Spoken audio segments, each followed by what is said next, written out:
Halo Sobat Literasi, Assalamualaikum warahmatullahi wabarakatuh. Waalaikumsalam. Ketemu kembali dengan saya, Erwan Riyadi, di acara kita, Kopi Literasi, All About Literasi. Kita akan ngobrol apapun lah ya tentang literasi.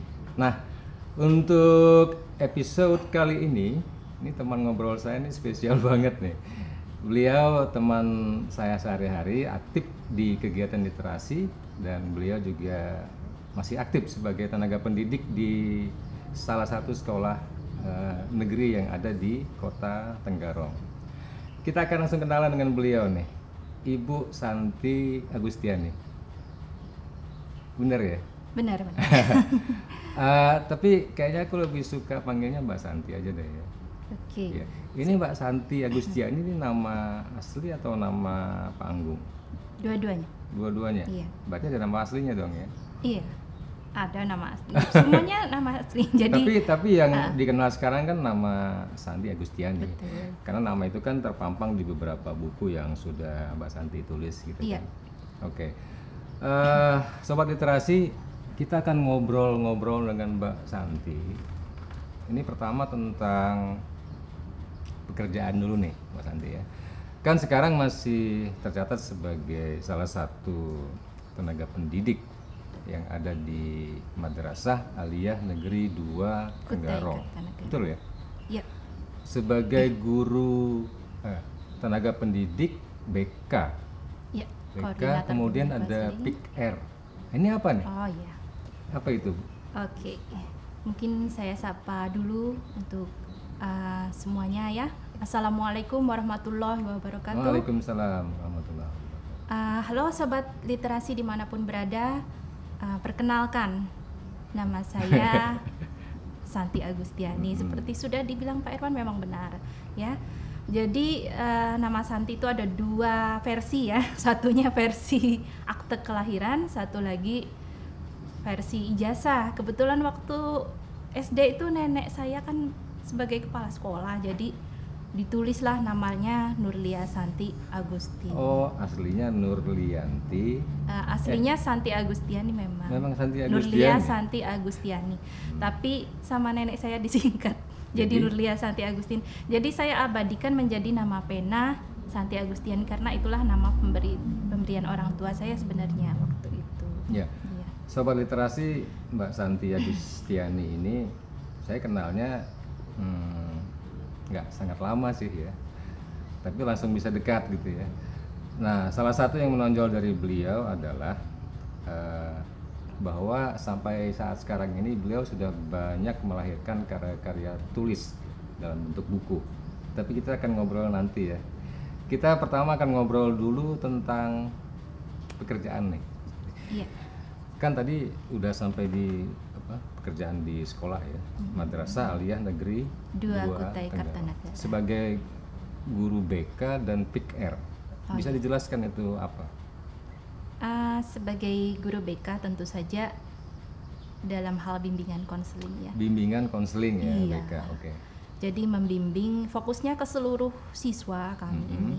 Jadi membimbing siswa dari sisi psikologi siswa, karena siswa kami adalah siswa remaja, maka perlu pendampingan secara psikologis, dan itu disediakan oleh layanan bimbingan konseling. Kami menyediakan konsultasi, kemudian juga mereka mau curhat apa saja boleh. Jadi kami memposisikan diri sebagai konselor bagi anak-anak remaja, itu bukan sebagai polisi sekolah, tapi sebagai pendamping mereka dalam masalah-masalah psikis, apapun itu masalahnya.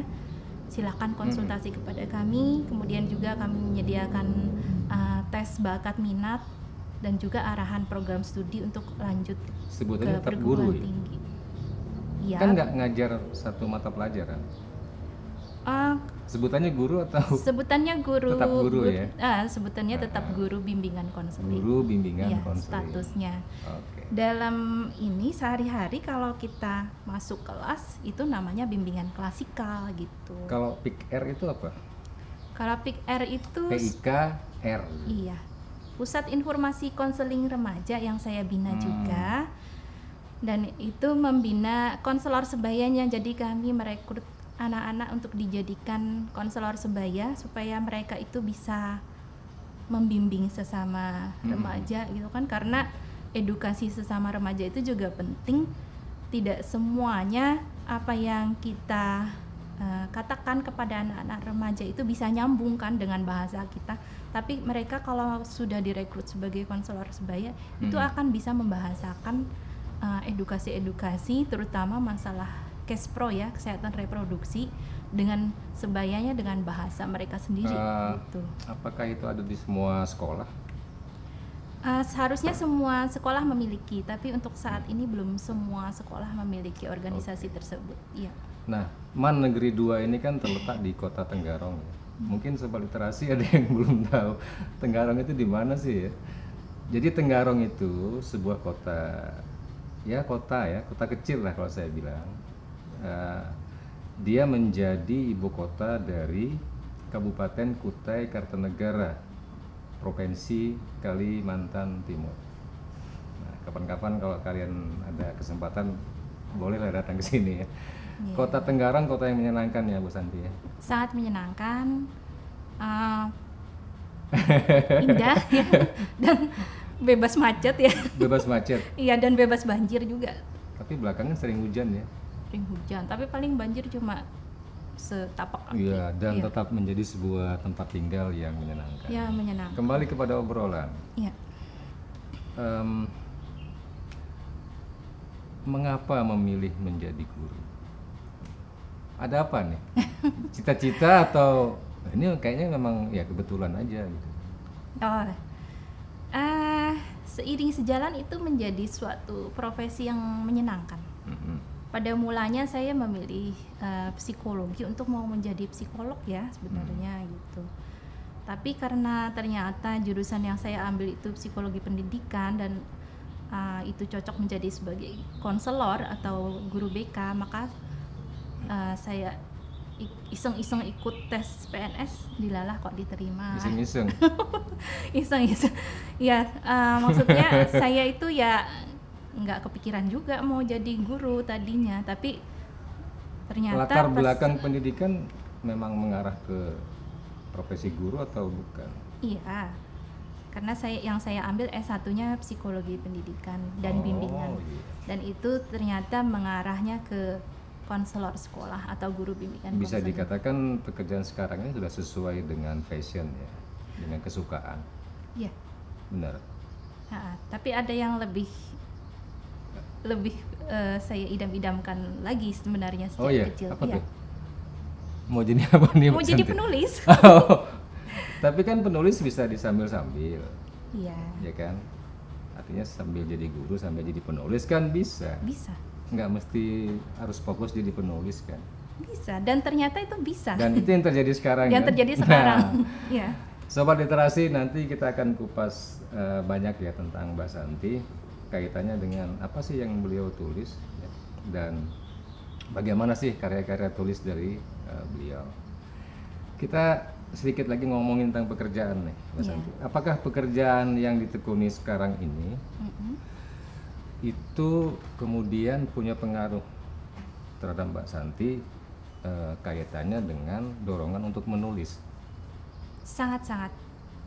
Ya, sangat itu berkaitan. jadi semacam inspirasi atau apa gitu ya?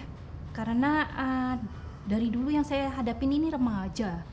Permasalahan remaja, kemudian perkembangan kesehatan reproduksinya, karena saya juga dulu waktu kuliah juga sempat mampir di LSM. Di mana sih dulu? Di Jogja, Sanata Dharma Jogja. Di mana Jogja itu? Jogja itu di bukan, maksudnya kuliahnya di mana gitu? Di Universitas Sanata Dharma Yogyakarta. Iya. Seberangnya IKIP. Dulu IKIP Malang, sekarang Universitas Negeri Yogyakarta. Nah, saya di Universitas Sanata Dharma. Bisa dikatakan bahwa kemudian pekerjaan yang ditekuni selama ini punya pengaruh. Iya. Dan itu cukup besar pengaruhnya. Cukup besar. Dan itu bermula juga ketika saya kuliah itu nyambi di LSM ya. Saya katakan nyambi karena saya mengisi waktu luang gitu. Oke, sekarang kita ngomongin tentang ini, tentang karya-karya tulis. Iya. Ini di depan saya ini udah ada setumpuk buku nih ya, Sobat Literasi. Nah ini karya-karyanya Mbak Santi semua ya. Tapi ini ada yang solo, ada yang kompilasi ya. Ada yang antologi bersama antologi teman-teman. ya. Iya. Boleh diceritakan ini karya apa yang sudah dibuat selama ini dari awal hingga sekarang? Ada berapa? Kalau banyak ya. Kalau karya solonya mungkin kalau puisi itu, kalau untuk puisi solo ya, puisi solo itu 2 buku gitu. Kemudian mini novel yang pertama kali ini. Yang pertama yang mana nih, Mbak Santi? Ini mini novel ini. Ini tahun berapa? Gadis Naik Bujang. Ini mulai nulisnya sih tahun 2016. 2016. Kemudian judulnya terbitnya Gadis Naik Bujang. Oke. Dan ini benar terinspirasi pada saat saya di LSM dulu, kan saya menangani remaja juga. Oh pernah di LSM? Di LSM Sebelum? waktu pas kuliah, nyambi itu tadi. Di LSM Kesehatan Reproduksi. Jadi itu kan lama kan KBI, ya? Tapi baru ditulis tahun 2000 berapa? 2016 ya terbitnya ya? Iya. Kalau inspirasinya sudah lama ya? Inspirasinya sudah lama karena saya bergelut dengan remaja, terus konseling dengan remaja gitu. Dan itu juga tentang remaja kan? Dan ini tentang remaja. Oke. Bisa dibilang nggak ini semacam masterpiece-nya Mbak Santi? Iya. Ya, selain yang pertama, mungkin ini yang paling gimana gitu. Ini bestseller ini. Bestseller juga? Iya. Bestseller. Iya. Cuman kalau saya mau cetak ulang lagi, sepertinya saya harus revisi dulu deh. Ada yang perlu direvisi gitu. Iya. Ada berapa nih kira-kira nih? Ini kalau cerita anaknya ada 2, 3, 4, 5, 6, 7, 8, 9, 10, 11. 11. Lebih apa kurang? Ya kalau yang solo ya, kalau yang solo itu tadi ya, untuk buku puisi itu ada 2, untuk puisi mini novel, 2, ya, untuk mini novel itu 1, kemudian untuk cerpen, kumpulan cerpen itu ada 2. Sedangkan yang antologi itu banyak sekali ya, tidak terhitung. Termasuk saya mengkoordinir antologi cerpen dan puisi teman-teman senusantara yang saya kenal di itu yang antologi sosmed, ya, di sosmed seluruh Indonesia. Nah, yang menarik ini belakangan Mbak Santi justru semakin banyak bikin tulisan kayak gini. Cerita anak. Ini kan cerita anak ya? Iya. Ada berapa nih? Dan sebagian ini kan diambil dari budaya lokal ya? Iya. Nih kita ambil nih 3 penjaga hutan Borneo. Ini untuk anak nih usia berapa nih rentangnya? Dari usia TK sampai SD. SD itu kelas Ya, kan SD. ini bergambar ya? SD kelas 6 masih menyukai. Masih bisa? Iya. Oh. Iya. Luli Rindu Lalabai. Oke. Iya. Nah, karena mulai semakin sering menulis buku tentang buku untuk anak, lalu belakangan beliau juga sudah melebarkan sayapnya, gitu. Melebarkan kemampuannya maksudnya. Karena buku-buku ini kan memerlukan banyak ilustrasi, ya, banyak gambar ya, Mbak Santi. Oh iya. Terus tiba-tiba sekarang aku tahunya Mbak Santi sering itu posting di sosial media tentang gambar gitu kan. Ini ternyata multi talent juga. Iya. Itu iseng-iseng juga itu. Tapi itu udah bagus. Kalau saya lihat udah bagus. Jadi gini, kebetulan ini kan teman antologi saya ini ngajak bikin cerita anak. Oke, ayo kita bikin cerita anak atau dongeng Nusantara. Tapi kan kalau misalnya kita nunggu penerbit yang menggambar, itu bakal antri lama. Satu, yang kemudian nanti biaya budgetnya akan bertambah lagi gitu. Mendingan saya belajar gambar sendiri gitu. Dan belajar gambar bisa, sendiri. Ya? Dan ternyata itu saya kasih tahu ke teman antologi itu kan, gimana kalau gambarnya kayak gini? Oke, ayo sudah kita gambar masing-masing gitu. Nggak mau mereka. Bukannya nggak mau, tapi mereka sudah berusaha mencoba. Jangan-jangan nanti profesi sebagai ilustrator bisa lebih menjanjikan nih kayaknya. Mungkin juga itu kan? bisa jadi. Kan saya kira mayoritas penulis, terutama penulis buku anak, itu nggak bisa menggambar mayoritasnya ya barangkali. Tentu diperlukan keahlian khusus kan untuk bisa membuat ilustrasi, dan itu sebuah pekerjaan tertentu, pekerjaan khusus gitu. Berarti selain jadi penulis bisa juga dong jadi ilustrator. Mudah-mudahan. Dan sekarang sudah dimulai kan? Sudah dimulai dari grup antologi. Sudah ada permintaan ada permintaan bahwa teman-teman itu request kalau cerita anak saya Bu Santi aja yang bikin gitu. Bikin mereka sudah mencoba tapi mereka merasa dan belum itu maksimal. Dibayar kan? Iya, aja seikhlasnya aja karena mereka kan teman-teman saya. Iya, antar teman. Iya, kan? antar teman. Ya. Tapi lama-lama itu kan memang bisa jadi sebuah profesi yang menghasilkan. Bisa. Iya kan? Nanti seperti menulis buku juga kan? Iya. Kan banyak penulis-penulis tenar ya, penulis besar yang kemudian bisa menghasilkan banyak uang dari karya tulis, kan begitu. Betul. Nah, kalau Mbak Santi gimana ini kira-kira? Hobi saja atau memang ada keinginan gitu? Tentu saja dua-duanya menjalankan hobi dan inginnya juga ada profit gitu kan, ada profit dari dunia tulis menulis ini dan juga mungkin ilustrasi itu tadi. Oke. Bisa Mbak Santi, jadi. ini sebelum kita lanjutkan, ini di depan kita ada kopi. Kan acara kita kopi literasi. Iya. Jadi minumannya harus kopi. Dan ini kopi lokal. Cuma belum ada brand, silakan dicoba. Oke. Siapa yang buat ini? Ya orang kita juga. Sip. Ngopi dulu. Ini kopi, ya. Cocoknya sama ini.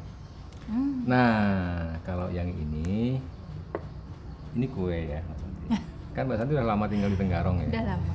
Ini kue salah satu ya, kue khas dari daerah ini, dari Kutai. Ini kalau saya dan orang-orang menyebutnya kue cincin. Sama. Saya juga nyebutnya cincin. Iya. Nah, kalau orang sini ya, orang Kutai, ini bilangnya kalau kue itu jajak. Jajak itu bahasa Kutai, itu artinya kue. Jadi kalau saya orang Kutai bilang ini jajak cincin. Cuma saya nggak tahu kenapa dibilang jajak cincin. Silakan dicoba. Mungkin karena ada lingkaran-lingkaran seperti. Nggak tahu, saya pernah mikir ya, ini ya oke, mungkin kayaknya ini ya, kayak orang ini cocok ini buat jari masuk. Iya, jari masuk kayak mengenakan cincin gitu ya. Iya. Tapi saya tanya ke orang-orang tua dan beberapa yang lain, saya tanya apa memang itu yang menjadi sebab kenapa disebut kue cincin. Mereka nggak tahu juga. Nah, artinya sebuah tantangan nih bagi pikir literasi nih. Mau cari tahu nih kenapa. Sejarahnya apa ya? Iya kan, nama itu kan selalu ada alasan ada biasanya latar belakang. kenapa disebut seperti itu. Dan saya suka rasanya yang manis dan legit. Ya kan? Yuk.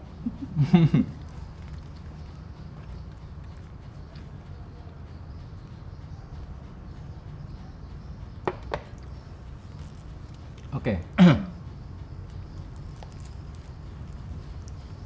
Kembali tentang buku nih Mbak Santi. Nah ini bisa dilihat ya. Ini salah satu yang ini karya terakhir ya, bukan ya? Bukan.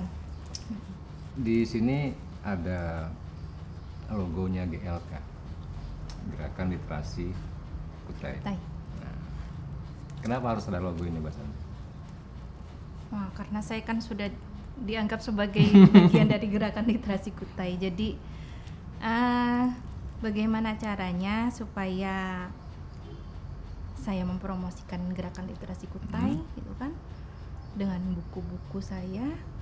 Kemudian juga buku saya itu juga dapat menginspirasi masyarakat Kutai supaya mereka aktif dalam hal literasi.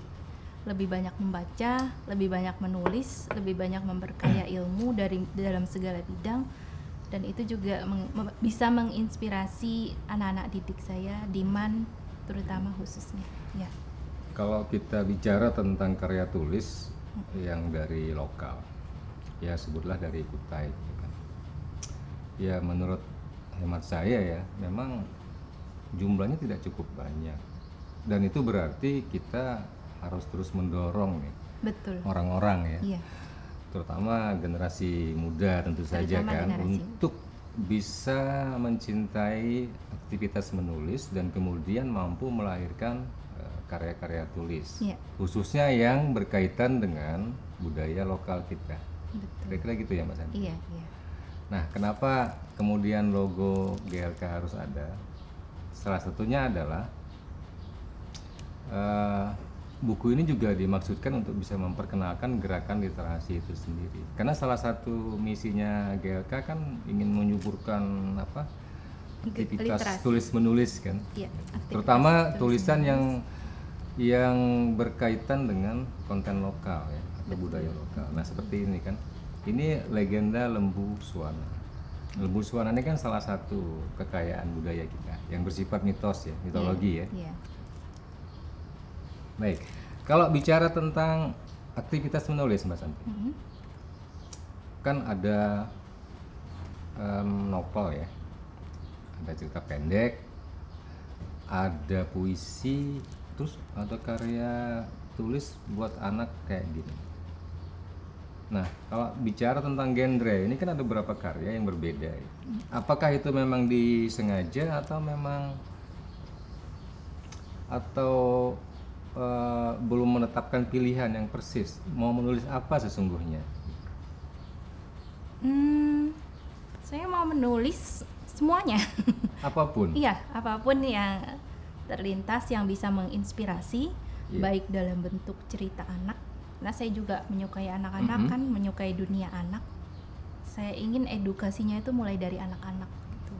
Edukasi itu tersampaikan oleh anak-anak, dan termasuk sekarang ini saya bekerja sama gitu kan, menandatangani kontrak dengan sebuah NGO dari Prancis. Oh, yang kemarin itu? Iya. Namanya Planet Urgence. Saya sudah selesai menulis, tinggal ini direvisi sedikit. Itu mungkin apa? Finalisasi. Cerita anak atau? Cerita anak berlatar belakang penyelamatan ada gambar-gambar mangrove. Ada gambar-gambar pastinya juga? Harus Ilustrasi ada ya? ilustrasinya itu. Pastinya harus ada ilustrasinya untuk cerita anak, dan itu nanti terdiri dari 4 seri. Yang pertama itu tentang semangat anak-anak sekolah yang di sini, yang di Anggana itu ya, sekitar Anggana, semangat mereka supaya dipupuk gitu kan. Dan mereka juga punya misi menyelamatkan mangrove gitu kan. Kemudian yang kedua tentang floranya, dan yang ketiga tentang fauna, dan keempat tentang ekonominya, daya ekonomi masyarakat di sekitar mangrove itu. Dan itu yayasan dari luar ya? Yayasan dari Prancis ya. Mestinya kan yayasan dari kita sendiri dong ya, kan tempat kita. Harusnya seperti itu. Ya, tapi ya beruntung lah ya, ada pihak yang peduli, bahkan dari luar gitu kan. Masih tentang tulis menulis nih. Tadi kan dikatakan tidak ingin terikat dengan satu bentuk media, bentuk genre tulisan gitu kan.